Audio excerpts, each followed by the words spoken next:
IPOB. Ụtụtụ ọma ihe ọma mgbede ọma depending your time zone. Anyị adịkwa ka echi maka na echi adịghị agwa agwụ ka anyị na-abago ọ bụrụ isonyebe. What are you waiting for? Click the like button, subscribe, comment, share. If anyị na-ekwu eruru gị na nke ikpeazụ a, ịghọtago? I just want to make common sense as always. If anyị na-eme ka ebe a bụ common sense. Common sense a ihe anyị ji eme ka every day bụ na is now always escaping our mind. On a day n'obi it didn't make common sense or making use of our common sense. I am not blaming anybody. You have to go based on why on email now. So a lot is really happening. So we are moved by things I'm for. At times we find it difficult to like think by ourselves. Or yeah, what I make it common sense. We are like bringing your mind back or taking your mind back to that which you have known already. You gotta go. I na-ekwu okwu nwere onwe. And okwu nwere onwe na media ka some of us. Even all men use this word, not a member. Some people misunderstand it. Lamoa Abu a member of IPOB. That is not to say that I am not in support of freedom. People who member or how abundant sabotage the struggle. If you go, people who member or who abundant turn around tomorrow, be the fight about those that we are fighting the freedom together. So, no, that I'm not a member. If you don't keep worry wholeheartedly, you gotta go. They recognized.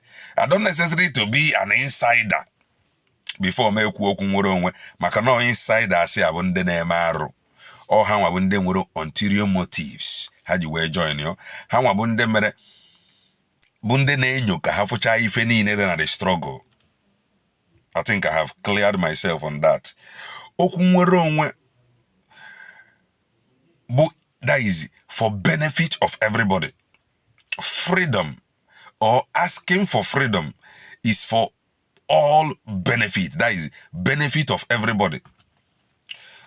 Don't listen to anybody telling you that the reason why Biafra people, the reason they are asking for freedom of Biafra is for them to dominate you. It is a lie.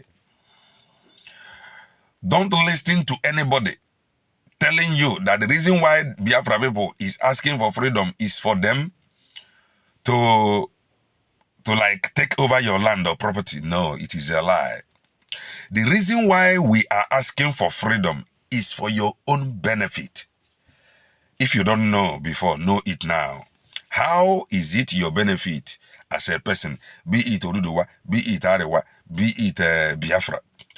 Bona, if Biafra happen to get their freedom today, Oduduwa have their freedom, Arewa have their freedom, and the other nations, there will be a competitiveness. There will be a competition of development within those nations. You will no longer be suffering as a Biafran because Biafra will be better. Oduduwa will be doing better. Arewa will equally be doing better. I think I have cleared myself on that about freedom. It is freedom. And if it is not freedom, it can never be freedom. Ndị be anyị amarọ m ntu anyị ji esi je emere unu explain freedom before na aghọta ya. Maka times if anyị na-afọla media na agbagwoju anyị anya. Anyị ama ntu anyị ji esi emere unu explain freedom or freedom fighting before na aghọta ya. That is mgbe ụfọdụ na agbagwoju anyị anya. Even okwu nwere onwe, there is always a price to pay. Oh, maka that price a na-pay for freedom bụ ihe na-emezi enweta the freedom. People nwetara ya enwe ọṅụ na worship the freedom. Ha ama nkwe ka ihe ọbụla mee their freedom. Ihe nji ekwu ya bụ na onwe ka ọ dị. Anyị na-afụ somokwu na media. Okwu si n'ọnụ a supposed freedom fighters or a supposed man or a man that know about freedom. A man who may go travel funto wade.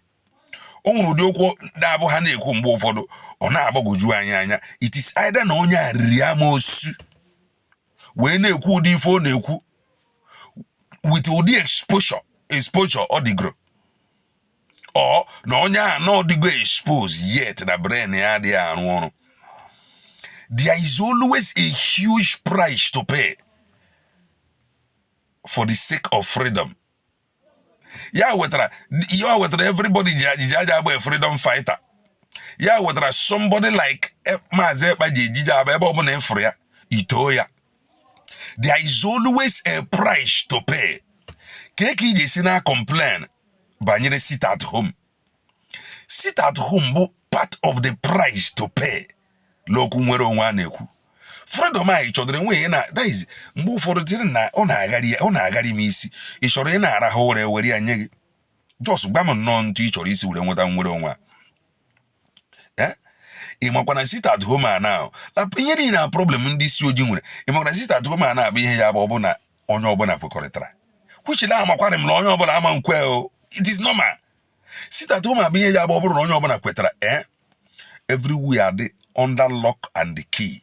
Or as no every Monday, if we would have a yeah, I'm KJ CJME explain the banya regotia. What price are you ready for pay? Are you ready to pay for the sake of this freedom? And what price is ready to pay? Your ancestors had for almost 3 years. You gotta go.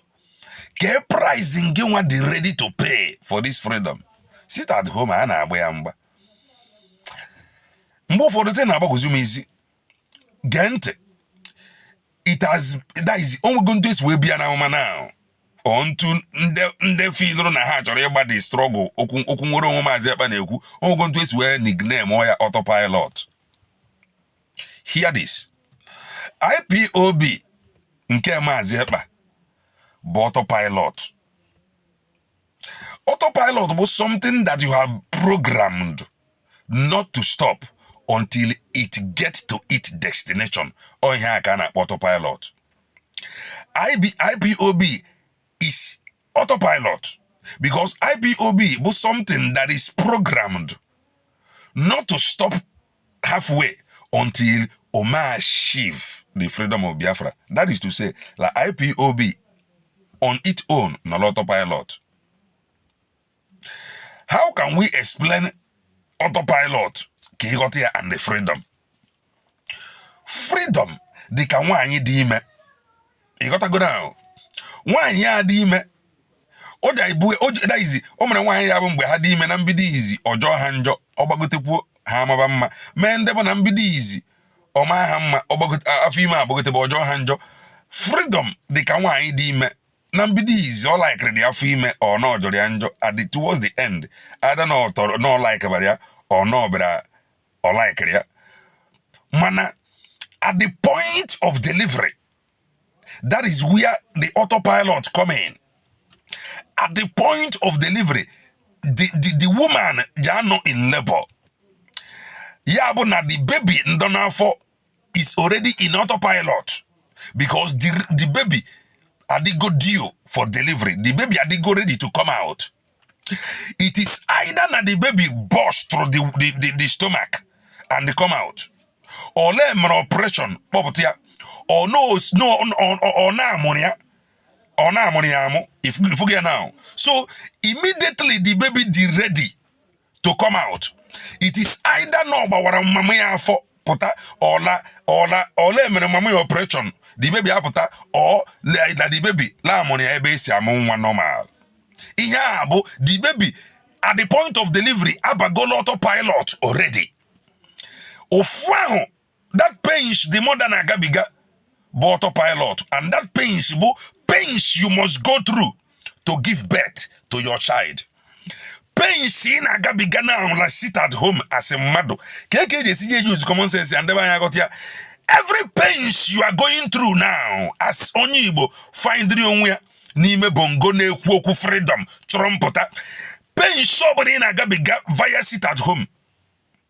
Bo autopilot. That pains in autopilot. And that pains, Amankose, until your freedom is achieved.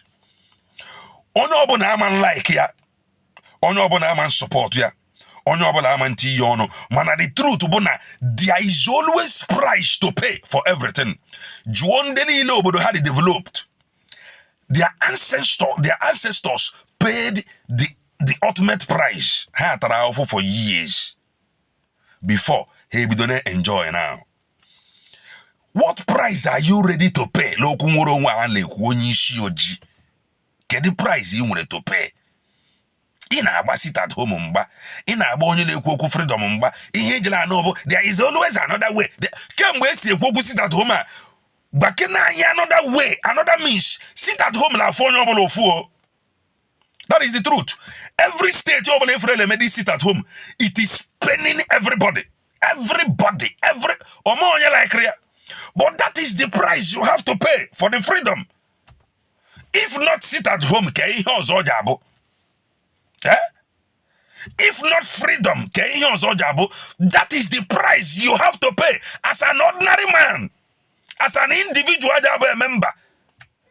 Onwere some members in on it, they can't even move around freely. That is the price they are paying. Makana hali ekwu okwu nwere onwe. And that is now they can no longer sleep in their own house. That is the price they are paying. Makana hali ekwu okwu nwere onwe. Ke price ngiwa di ready to pay as a person? What price have you paid and they ready to pay? Abugo ngiro onwere ndị jaja ga nwụzila ụzọ. Onwere ndị jaja danwu airport. Onwere ndị jaja ga nweni how. N'ụzọ makana ha na-ekwu okwu nwere onwe. O mere ndị jaja arahụzi na their own comfort house makana ha na-ekwu okwu nwere onwe. Your own, the only price a na-enye oge ka ekwu ọ bụ sit at home. Ị ka na-agbaga ya agbaga. What price again do you ready to pay? Should we continue in sin? Or should we continue in iniquity? Okay, into ekwu ya. Sometimes isi na-agharị mmadụ. Anyị aja anọgide na mmehie ka amara bara anyị ụba. Anyị aja anọgide lele the obodo a na-etipi onye ọbụla na-ata isi onye ọbụla anyị agba nkịtị. We must do something. Many are they arahụzi na their own house, na their own bed because of freedom. Many are they agazi n'ụzọ because of freedom ha na-ekwu okwu ya. Many cannot even go to the marketplace because of freedom. Yet ngewa ka na-agba ndị na-ekwu okwu nwere onwe ahụ mgba and ị nwere freedom. Mala your own problem but sit at home every Monday. What do you want? Maazi ekpa ama ndanwu bongo. Mala ngi wala onwe nwere your own freedom. Maazi ekpa o manti nwu kwula bongo assistant now. And on ebe ala fight your own bo agbagala obu nneke sit at home e gbaba ya mgba. Imakwala oburu lo onye obula gbakọta ndị niile chọrọ nwere onwe edebe ndị kwela ndị ekweghị by the side onye ọbụla gbakọta si na ọ bụ sit at home a nekia ga-enye nwe anyị nwere onwe. Ihe every strategy una agba ya mgba na competeri, every strategy una fight ya emedere una ihe eme ndị isi oji. Ego. Yet in other hand, obodo na-ata isi people steady until ọta isi gị, until ọta isi your relative. Imara na obodo na-ata isi. Something ordinarily aja efe isi nwu lọ bụrụ na obodo a na-arụ ọrụ m weta freedom. Freedom is for all. Omo onye ya bụ ọnata ya obichie ya iche. All for now, for future and the unborn generation. Unu emezili ihe ọnụ na-eme. A na-ekwu la Biafra satellite na-arụzi ọrụ. Radio nke Biafra nọ na-arụ ọrụ. Na-enwe Biafra self-referendum. Ụfọdụ n'ime unu achọbeghị ifolo, ụfọdụ n'ime unu achọbeghị ibinye akala akwụkwọ. Ihe unu nọ bụ ịkọmpeteri. Were smartphone binye akala Biafra self-referendum. Ejo ọ na-agala ihu, ọ kara agala ihu. A na-ekwu okwu Biafra redeclaration. Ihe a na-ekwu ihe abụ ka o nwee ike ịdịrị gị mma. Ọkwa emeela ụlọ akwụkwọ emepere na Lagos. A na-agbagala ọ bụ 42 million. Ka eji ure agụ akwụkwọ ebe ahụ. 42 million. Ole ndị jere agụ ebe ahụ alabụghị ndị lachi obodo. La ndị ji obodo n'ọrụ. A na-ekwu na achụrụ obodo ebe mmepe ji adị. where you will be saved and be saved, where your generation will be saved and be saved. In a sit at home. Whereby some people are there Igbo complete afano. Some people they can no longer sleep. Their only crime that they want your own freedom. Kedendo. That is just their crime. Oh yeah, with their comfort zone. That is just their crime. Freedom.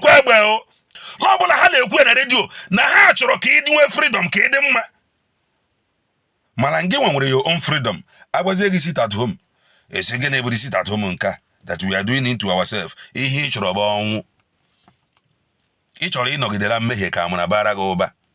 Something is really happening.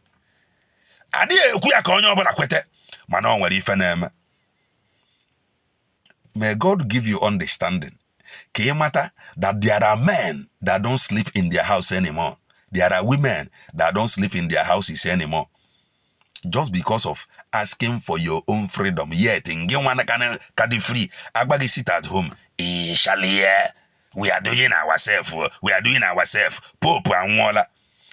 This country, we are blaming Nollywood. We are blaming the boat driver or the Uber Pepper driver. We are blaming this country. Now like this, we go today. He complain, she just weak. You are an idiot. Confirm, can Nabage.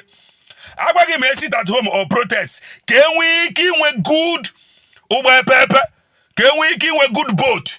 Ije protest ya imam menwe eme 2 days na ese na make we live na onye nwuru anwụrụ onwụla ibu complete afanu. Agbagi me sit at home na sit at home nka kemgbe 2 years anyị le eme ya ana Agbagi lo ụmụ Israel before hero promised land Lord take her many years ndị isi oji, many years of suffering, many years of hunger and starvation. Onye take ụmụ Israel nke anyị edere na Bible obodo niile edoziri o take ndebe ha years unu ebegeri. Some people can no longer sleep maka your own freedom. Mala ịchọ ime sit at home.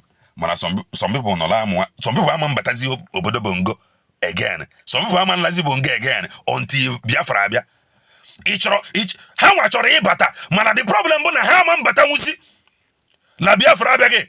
So la ndị ahụ ụlọ nwa ha dị ready ime ihe ọbụla turn obodo upside down ma ya bụrụ na ha nwetara nwere onwe ha ka ha nwee ike ịbata ịnọrọziela bongo a na-agbaghị ọ bụrụ na isi at home na-eme ese mba we are doing ourselves. Tomorrow mmadụ nwee complain or this country what is happening God help us.